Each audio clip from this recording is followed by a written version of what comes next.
Good afternoon, everyone. I'm T.R. Coverson. I am your host of the podcast Masculinity, Blessing or Curse. It is my joy and pleasure to be with you here on Father's Day 2026. I am so excited about a number of things that have transpired over the past week, and certainly Father's Day is a big deal. And let me just say this. There's a lot of titles that I wear, without going through them. But being a father and a husband are the two that I'm most proud of. As far as being a father, I was in the delivery room with all three kids. I have three children. My wife and I have been married now 47 years, and we'll be 48 in August. And I was in the delivery room with each of the three of them. Cut the cord on the last two. It is a powerful thing. Very refreshing to be in their lives. I have friends that we share some very intimate thoughts, and several of them are saying they have not seen their children, don't talk with them, or having this problem or that with them. And though we, certainly there were some issues. I remember when my middle child said, she's 13 at the time, something was going on, and she said, "Well, you're not my friend." And I said, "Baby, God did not call me here to be your friend. He called me to be your father. And with that, we are there to give them instructions, to love them for sure, but for sure to also make them acquainted with what life is to be, to prepare them in ways that dad can." Certainly there are things that mom gives. I don't mean to downplay that. But there is a love that the father gives that is beyond anything. And I know that because my father was a man that taught me things even without knowing it. I've mentioned before that my dad was one that did not have a formal education, third grade education, but he taught me things about manhood, about hard work, about being diligent, about being consistent with a promise that you've made, a commitment that you've made. And those things stuck with me so that I could become the man that I am. I was very proud to go to my father's grave. He passed on. Go to my father's grave and share with him diplomas that I had earned from college and my son had earned from college. Between the three children my wife and we have 5 college degrees. And by the grace of God and the love of my wife, we have been able to master that. And truly, it's that. I'll share this story with you. I have a couple of friends, and for the purposes of what I'm about to say, I'll have to say that these two guys are white guys. And from maybe a month or maybe twice a month, we'll go out to a neighborhood restaurant and just kind of kick it around, have some hors d'oeuvres and sit and talk and solve world problems, if you will. And on this one occasion, we were in a discussion about fathers and sons. And they both shared stories about the relationship between their son and or their father, etc., etc. And I added this. I said, well, there are some things that I have to say to my son that you may never have to say. You don't have to say it. I have to tell my son that if he is stopped by the police at midnight or in the wee hours of the night, the morning, your rights are not the thing that's important right now. I have to tell them that. My son is a Morehouse graduate. He also has a master's degree from Wake Forest University in mathematics. He's an intelligent young man. But son, at 2 o'clock in the morning, your intelligence is not what is on display. What is important for you through the night is to survive the night. And that's important. I have to tell my son that so that he's armed with something that would help him to avoid, and I call it the Emmett Till factor. And if you're not acquainted with the Emmett Till factor, look up the name Emmett Till. You have to know who he is. But surviving the night is the thing. There are lessons that Dad teaches, and they are sometimes hard ones. There is an episode in the news that caught my attention. If you've been watching the news, maybe you know about the situation of the court case of Carmelo Anthony, not the basketball player. He's a 19-year-old young man right now. But the story goes, or the case goes, at 17, 2 years ago, they were at a track meet, and there was discussion, whatever, I'm not as privy to that.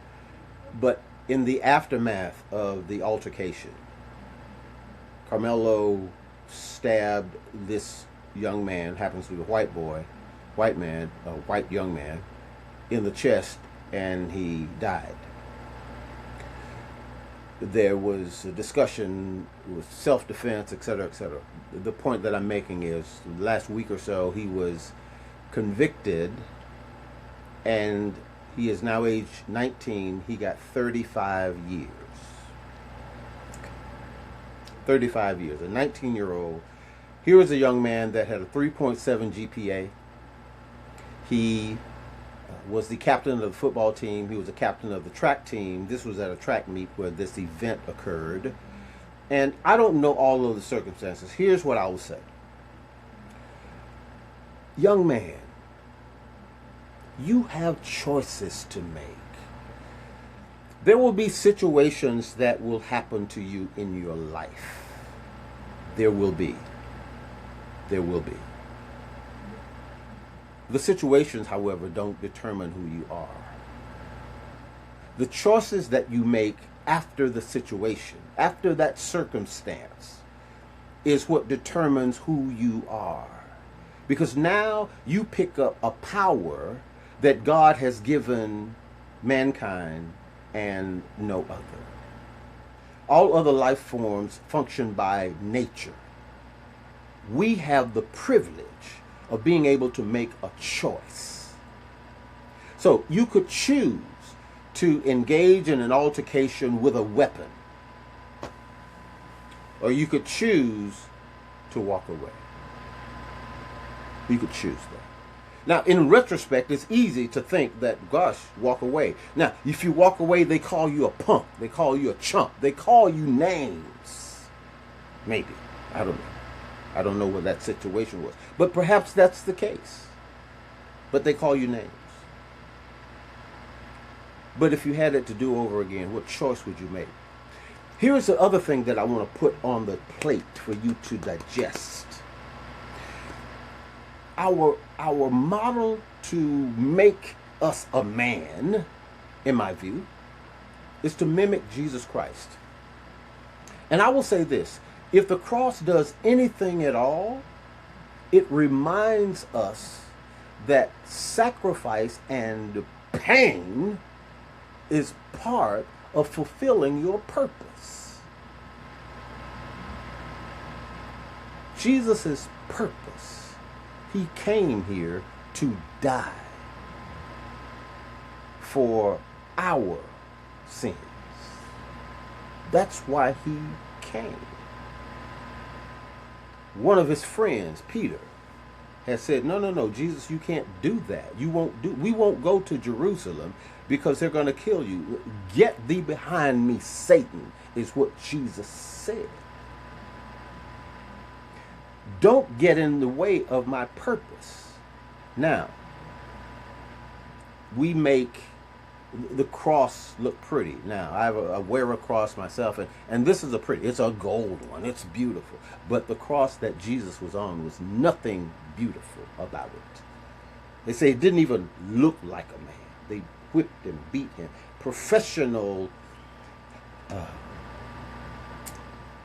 torturers, if that's a word, all night long. But he suffered. He could have called 10 legions of angels, but he did not. Was he a punk? Was it? Is that what we want to call Jesus? A punk? Because they slapped him, they spit in his face, and he said not a word. They pressed a crown of thorns on his head, and he took it. Okay. We have a choice. Jesus had a choice. A choice. But understand this as we go to this point. There is nothing that you will do in your life where you would want to boast about having achieved something. There is nothing on that platform that does not require you to take something out of yourself that you never knew you had. It could be painful, torturous. It will take something out of you that you didn't know you had. And that's why daddies are here. That's why daddies are here to remind you that it could be tough in your life.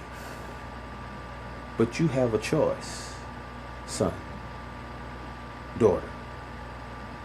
Make a choice. Make the choice that it's not filled with the emotion of that moment, but filled with the wisdom of farsightedness, filled with the wisdom of what your purpose is about. Make sure you're headed toward your Jerusalem. Make sure of that. And if along the way somebody calls you a name, it won't be important. It won't be. Here's another thing that caught my eye during the course of the week. Of course, Juneteenth, Friday. Past Friday was Juneteenth, and we certainly want to give attention to Juneteenth. It reminds us that we have to be diligent about our own knowledge, because sometimes people want to withhold knowledge from us. Be diligent about finding out the facts. Now, of course, in that situation, they could not have known, but don't you be lazy. Don't you be lazy. Don't be. The other thing that caught my eye, and I will, of course, it was the opening of the Barack Obama library, what is it called, in Chicago. Wow, man. I watched a lot of it. A lot of it. Here's a couple of observations. Well, I'll use this one word that Michelle Obama used. Of course, we know during the course of the week that some words were shared about her. Oh my God, I just love it. Here's a word that she used in her speech about her husband, who happened to be the first Black American president of these United States of America. She used the term to describe him unflappable. Unflappable. If you followed his story, there were so many occasions where they threw darts at him. You're not an American. You're Arab. Any number of things. And yet he was unflappable. Unflappable. She, in fact, was unflappable. With the comment that was made, you didn't hear her lash out with anger and animosity. Unflappable. Unflappable. Unflappable.